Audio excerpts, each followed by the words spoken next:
राजेश्वर जी, इस तरीके का जो कार्यक्रम है यहाँ पर कि लोग आकर अपनी बात कह रहे हैं, जैसे पहले हुआ था।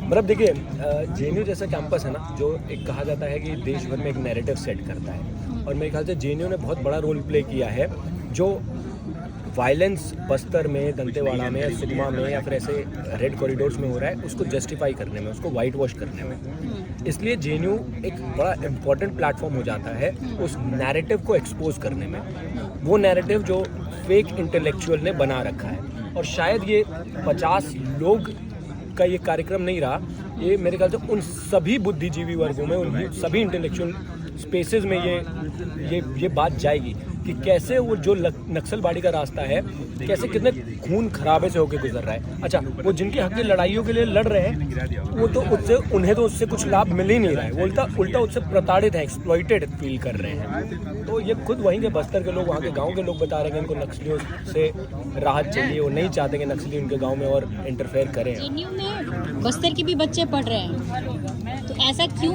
आन पड़ा कि वहाँ पर लोगों को यहाँ पर उठ के आना पड़ा? क्या यहाँ पर पहले आवाज़ें ऐसी नहीं हो सकती थी? जी, अभी हमें यहीं से पता चला कि 40 साल लगे वहाँ की आवाज़ को यहाँ पे आने में। मैं वही कह रहा हूँ कि वहाँ के जो यहाँ का जो इंटेलेक्चुअल वर्ग है ना, उसने रोक रखा था वहाँ की रियल आवाज़ को यहाँ तक आने में। बस्तर की आवाज़ कौन बनता था? दिल्ली में जो प्रबुद्ध प्रोफेसर है, जो एसी कमरों में चर्चा कर रहा है, वहाँ की आवाज़ किसे बनना चाहिए?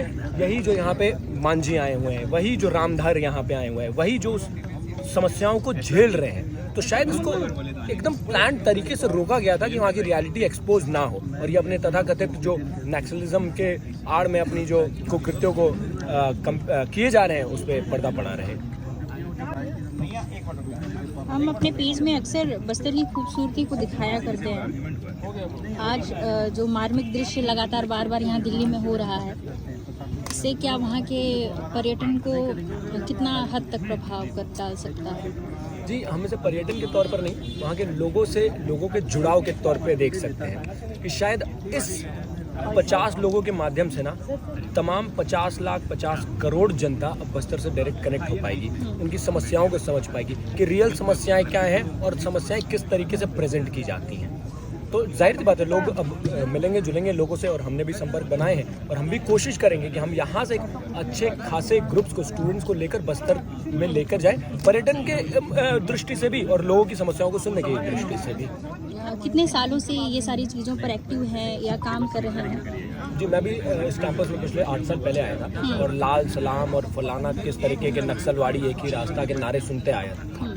तो बड़ा रोमांटिक सा लगता था ये सब चीज़ें, लेकिन धीरे धीरे जब मैं कुछ राष्ट्रवादी विचारों के साथ जुड़ा, मैं सही अपने आप को मानूंगा कि मैं उन विचारों से प्रभावित ना होकर मैं उन सही लोगों के संपर्क में आया जिन्होंने मुझे उस रियलिटी के बारे में बताया, और आज फर्स्ट हैंड एक्सपीरियंस में उसको कर रहा हूँ। तो मुझे रियलाइज़ हो रहा है कि जो मेरे सीनियर्स ने मुझे नक्सलिज्म के बारे में, माओइज्म के बारे में, बस्तर की कहानियाँ सुनाई थी, वो सत्य है।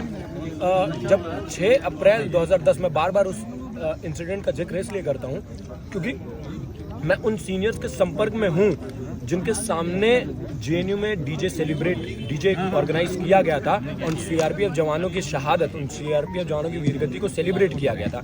उन कुछ चंद लोगों ने उस सेलिब्रेशन को रोकने की पुरजोर कोशिश की थी, और कुछ हद तक रोकने में कामयाब भी हुए थे, लेकिन चूंकि वो संख्या में ज़्यादा थे तो मार पीट के हमारे सीनियर्स को वहाँ पर रोक दिया गया। तो इस वजह से मैं इन चीज़ों के बारे में बेहतर जान पा रहा हूँ और जुड़ पा रहा हूँ। आप पिछले 8 सालों से काम कर रहे हैं, पर जेएनयू में मानवाधिकार की बातें कई सालों से हो रही, सालों क्या जब से है तब से हो रही हैं। तो यहाँ पर मानवाधिकार का तात्पर्य क्या उन लोगों के भीतर में अलग है या उसका अर्थ अलग है?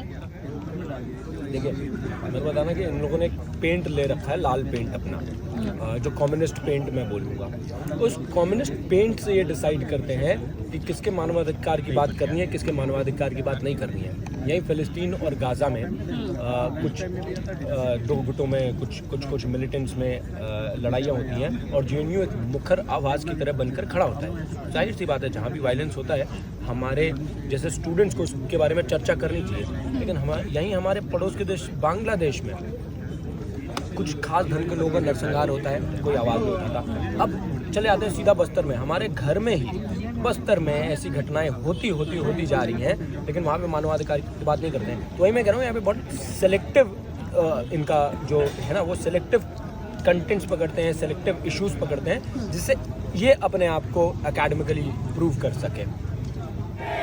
की धरती पे माओवाद की चिता जलेगी, जेएनयू की धरती पे माओवाद की चिता जलेगी, जेएनयू की धरती पे।